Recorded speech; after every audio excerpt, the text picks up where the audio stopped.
Welcome to my second lesson on theory of probability. As you're aware, we've looked at some of the common terms used in probability theory. Now, today's lesson is looking at the last term, then look at a few examples as we delve deeper into this theory of probability. Now, what is expectation in probability? This term, what is expectation? Now, the expectation E of an event happening is defined in general terms as the product of probability of an event happening and the number of attempts made. So it's a product, multiplication. What is the probability of an event happening? P times the number of attempts, N. Now, for example, if I'm throwing a die, what is the likelihood or probability of getting a 5 upwards with 4 throws? So you have a die, you are throwing it 4 times.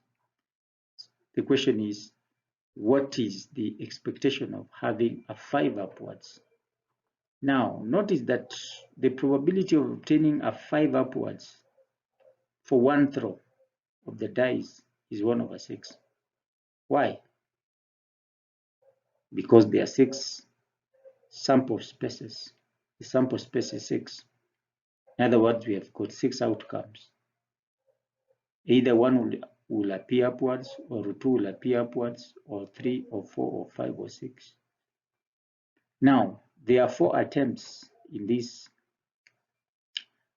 example, and therefore a value of n will be 4. So the expectation E will be Pn, as you can see from that formula. Therefore, the probability of having a 5 upwards is 1/6 times the number of attempts, 4. And so that would give you 2/3. Let's look at the second example. Calculate the probabilities of selecting at random A, the winning horse in a race in which 10 horses are running, B, the winning horses in both the first and the second races if there are 10 horses in each race. So the first question is, what is the probability of a winning horse given that there are 10 horses? So we know that the probability of a value is given by the number of winners over the number of horses.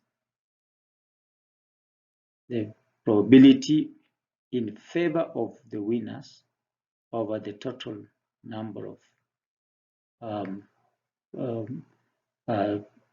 horses. So this is would be 1/10, or really 0.1. Now, if we move to the second, there are 2 races, 10 horses in each. So the probability of winning in the first race is 1/10. And the probability of winning in the second race is also 1/10. So what would be the probability of selecting the winning horses in the first and in the second race? Here we will use the multiplication law of probability, where we are saying the probability is 1/10 times 1/10, and you have got 0.01.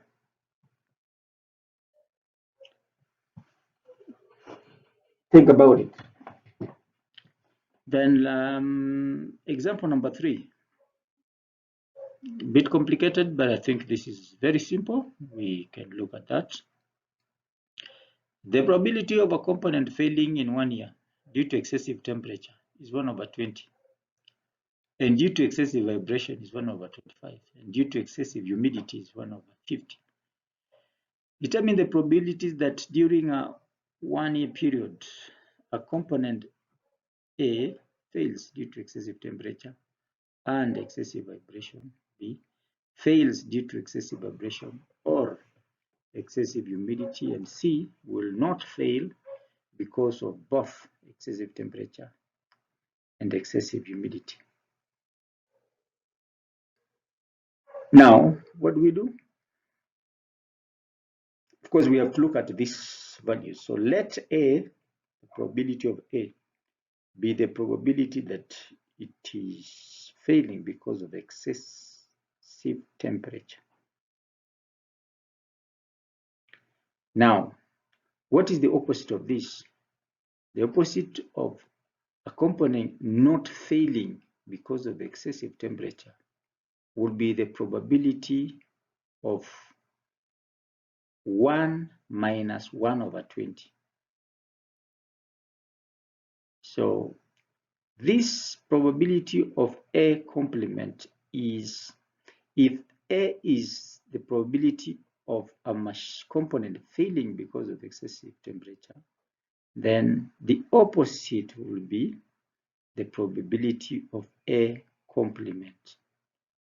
And so this, how do we get 19 over 20? It is simply 1 minus 1 over 20. So that is why you're getting 19 over 20.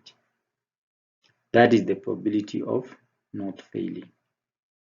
So where you have got A complement, for example, or B complement, or C complement, it means that it is not failing.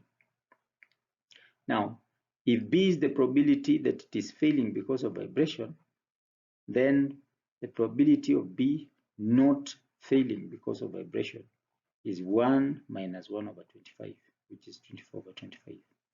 And similarly, the probability of C failure due to excessive humidity is 1 over 50. And so C complement failing, not failing because of excess humidity will be 1 minus 1 over 50, which is 49 over 50. Now, looking now at the question, exactly what we're supposed to answer, the probability of a component failing due to excessive temperature and excessive vibration will be using what? We're going to use the multiplication law. So you have got the probability of A times the probability of B, which is 1 over 20 times 1 over 25, which is 1 over 500, and the same as 0.002. You can use your calculator to confirm. The probability of a component failing due to excessive vibration or excessive humidity. Now, differentiate between or and. So, we are looking at the probability of excessive vibration or excessive humidity. It is not and, it is or. So, in this case, we will add additive law of probability. We'll just add. So the probability of B and the probability of C, which is 1 over 25 plus 1 over 50, which is 3 over 50. And as a decimal value, it will be 0.06.